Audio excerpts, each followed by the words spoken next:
जी, अस्सलाम वालेकुम। आज हम बात करेंगे कि how to choose a topic in your CSS English essay exam.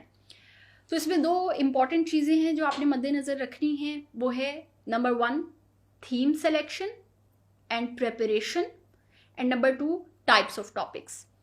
तो पहली चीज़ तो आपने ये देखना है, ये आइडेंटिफाई करना है कि कौन से इम्पॉर्टेंट थीम्स हैं जो आप प्रिपेयर करेंगे। आपने थोड़ा सा करंट अफेयर्स पे भी नज़र रखनी है, थोड़ा सा आपने देखना है डोमेस्टिक अफेयर्स पे भी नज़र रखते हुए कि मुल्क में क्या चल रहा है। कुछ आप पास्ट पेपर्स का एनालिसिस करेंगे and on the basis of that you will identify certain themes और आप उन पे प्रेपरेशन करेंगे। If I give you my example, तो मैंने given my background was law और मेरा राइटिंग का काफ़ी एक्सपीरियंस भी रहा था। तो मैंने कुछ रिसर्च की और मैंने 6 मोस्ट इम्पॉर्टेंट थीम्स आइडेंटिफाई किए। कुछ स्टूडेंट्स 10, 12, 15, 16 तक भी जाते हैं, बट मैंने अपनी जो सर्च है उसे और नैरो और फोकस्ड किया और 6 जो एक्सपेक्टेड थीम्स थे जो कि आई थॉट कि हाँ जी ये आएंगे एग्जामिनेशन हॉल में, तो मैंने वो आइडेंटिफाई किए, उस पर मैंने प्रेपरेशन की। And when I went for my exam तो उसमें से 4 थीम्स एक्चुअली एग्जाम में आए भी थे। तो अब वो 4 थीम्स जब आ गए तो मेरे पास काफ़ी ऑप्शन ये आ गई कि मैं आउट ऑफ दोज 10 टॉपिक्स, पहले तो मैंने वो 4 जो टॉपिक्स थे जो मेरे प्रिपेयर्ड थीम्स पे आए थे मैंने उनको मार्क किया। क्या आप घर बैठे किसी भी वक्त सीएसएस की तैयारी करना चाहते हैं?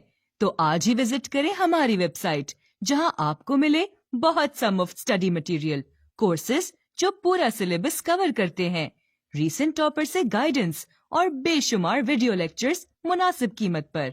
तो आज ही आगाज करें अपने कामयाबी के सफर का। So this is exactly what you will also do कि आप प्रेपरेशन के साथ जाएंगे। आप आइडेंटिफिकेशन करने के बाद एक्सपेक्टेड थीम्स की, फिर आप प्रिपेयर करेंगे, फिर आप एग्ज़ाम में जाएंगे और अगर उनमें से सर्टन टॉपिक्स आ गए उन थीम्स में, सबसे पहले आप उन्हें मार्क करेंगे। फिर आती है सेकंड स्टेज। अब आपने जो 3, 4 टॉपिक्स आइडेंटिफाई किए, शॉर्ट लिस्ट किए, अब आपने ये देखना है कि इनमें से क्या कोई टॉपिक डिस्क्रिप्टिव है या क्या कोई एक्सपोजिटरी टॉपिक है, आर्ग्यूमेंटेटिव है, लिटरेरी कोट है, कौन सा टॉपिक है। क्योंकि स्टूडेंट्स, ये बहुत ज़रूरी है कि आप अगर सी एस एस ऐसे में जा रहे हैं तो आप फिर रिस्की बेट्स अवॉइड करें। So the most easy topic to tackle I would say is descriptive topic. क्यों? क्योंकि उसमें स्कोप ऑलरेडी गिवन है, उसमें की वर्ड्स, की फ्रेजेस गिवन है, तो आप उस पर ज़्यादा सोचेंगे नहीं। आपको पता है कि these are certain things that I need to focus on, certain aspects that I need to discuss in my essay, और आप उस पर ऐसे लिखेंगे। फिर उसके बाद जो एक्सपोजिटरी आ जाता है ऐसे, जिसमें एक आइडिया गिवन है, आपने उसको ज़रा एक्सपैंड किया, उस पर बात की। फिर आपका आर्ग्यूमेंटेटिव टॉपिक आ जाता है। अगेन उसमें प्रॉम्प्ट में ही 1 साइड, 2 साइड, जितनी भी साइड्स हैं जो एग्जामिनर चाहता है कि आप उस पर बात करें वो उसने दी होती हैं। तो उसके बाद अगर आपने टैकल करना है, किसी और टॉपिक पे लिखना है, तो in this order then comes the argumentative topic. फिर लास्ट में आ जाते हैं आपके लिटरेरी कोट्स। तो आपने इस ऑर्डर को फॉलो करना है और आपने देखना है कि क्या मेरे शॉर्ट लिस्टेड टॉपिक्स में से कोई डिस्क्रिप्टिव पे टॉपिक है। अगर है तो you will choose that one, वरना फिर आप एक्सपोजिटरी पे जाएंगे, वरना फिर आप आर्ग्यूमेंटेटिव पे जाएंगे, एंड लास्ट में ऑब्वियसली लिटरेरी कोट पे। अब एक चीज़ जो मैं डिस्करेज करूँगी और जो मैं बच्चों को कहूँगी कि वो आप माइंड में रखें, वो ये है कि बाज़ औक़ात ऐसा होता है कि कुछ कोट्स या कुछ टॉपिक्स हमें तो ये लगता है कि शायद उनका ये मीनिंग है। On the face of it, when we read the statement we feel कि ओके ठीक है, इसका शायद ये मतलब बनता है, और हम वैसे ही इंटरप्रेट करके आउटलाइन बना देते हैं और हम ऐसे लिख देते हैं।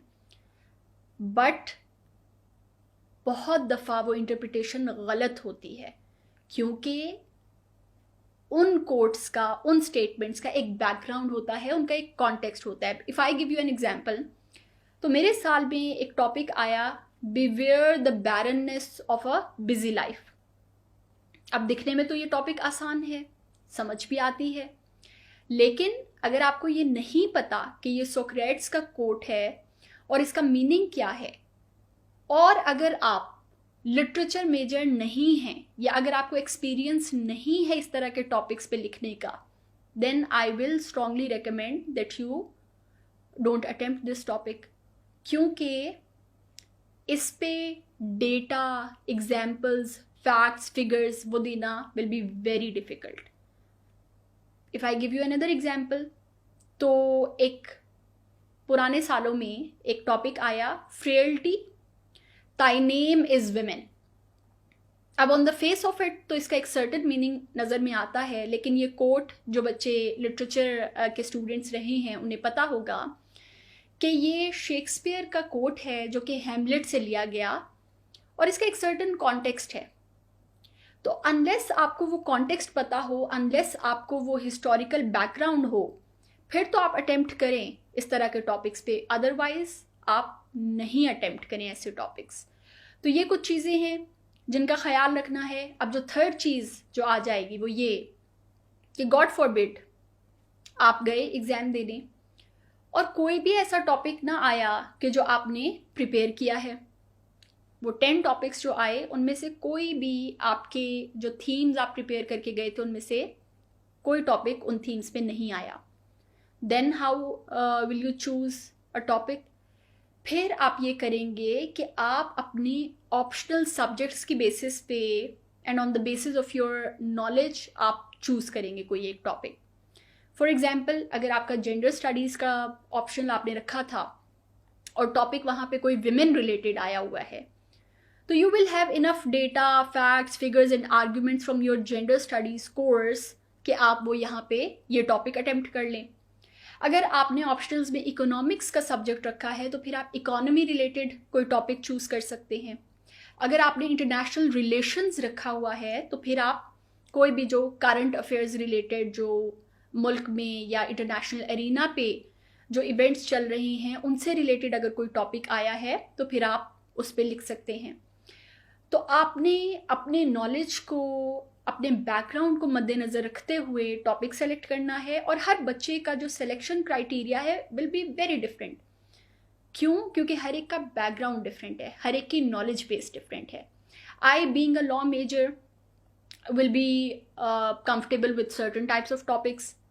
कोई और बच्चा जो शायद अगर इंजीनियरिंग बैकग्राउंड का है या लेट्स सपोज इकोनॉमिक्स बैकग्राउंड का है, तो मे बी वो कंफर्टेबल हूँ सर्टन टॉपिक्स के साथ। तो ये आपने खुद डिसाइड करना है, ये आपकी डिस्क्रेशन है। आपको पता है कि कौन से थीम्स आप प्रिपेयर करके गए, आपको पता है कि आपके ऑप्शनल सब्जेक्ट्स क्या हैं, आपको पता है कि कौन से टाइप्स ऑफ टॉपिक्स पे मेरी कमांड है। और फिर हर साल चूँकि थीम्स बदलेंगे, हर साल टॉपिक्स बड़े डिफरेंट आते हैं, तो on the basis of that you will have to tackle this thing very smartly, और आपने उसी 3 घंटे में बहुत स्मार्ट तरीके से वो जो 10 टॉपिक्स आए होंगे उनको, उनमें से किसी एक को सेलेक्ट करना है। क्राइटेरिया हमने आपको बता दिया, बट अगेन ये हर स्टूडेंट की एक अपनी डिस्क्रेशन होगी, हर स्टूडेंट का एक ये अपना इंडिविजुअल एक असेसमेंट की बेसिस पे वो सेलेक्ट करेंगे। So these are some things that you need to keep in mind, and yes, good luck, अल्लाह हाफिज़।